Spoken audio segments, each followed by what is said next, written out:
در دل شهر گلستان خرم و شاداب از افسانه فواره‌زاران، منزل شش آشیانه روشن و آیینه بندان، شش جهت را می نماید نور باران با نوای آشنا.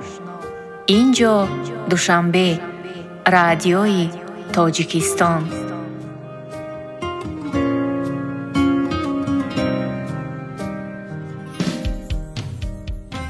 این بنا از سرنوشت کشور دل صد هزاران قصه و بیت و غزل دارد.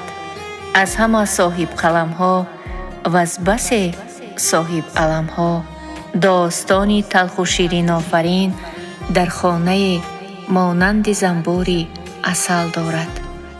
هر زمان با صد زبان از شعبه هایش می رسد آوای آهنگ، همچنان اخبار تازه، جستجوی اقتصادی، گفتگوهای سیاسی در لباس تازه و رنگین فرهنگی.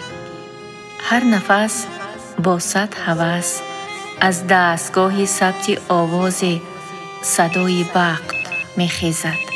در مثال رازهای یک سخنگوی یا نوای یک هنرپیشه، بیخبر یا باخبر از نقش‌های جاویدانی لحظه می گردد همیشه.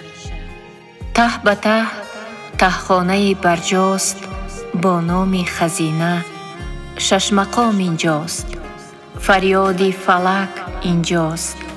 اینجا ناطقان از بحر و بر برنامه می خوانند روز و شب، مطربان غرق تمنا، عاشقان شاهنامه می خوانند.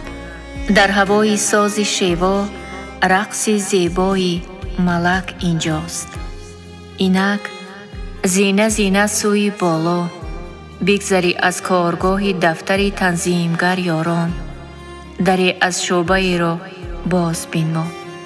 مخبر پیر ز عصر 20 می آرد به یاد آواز یک همصحبتش را، رازهای دولتش را، بابهای قسمتش را.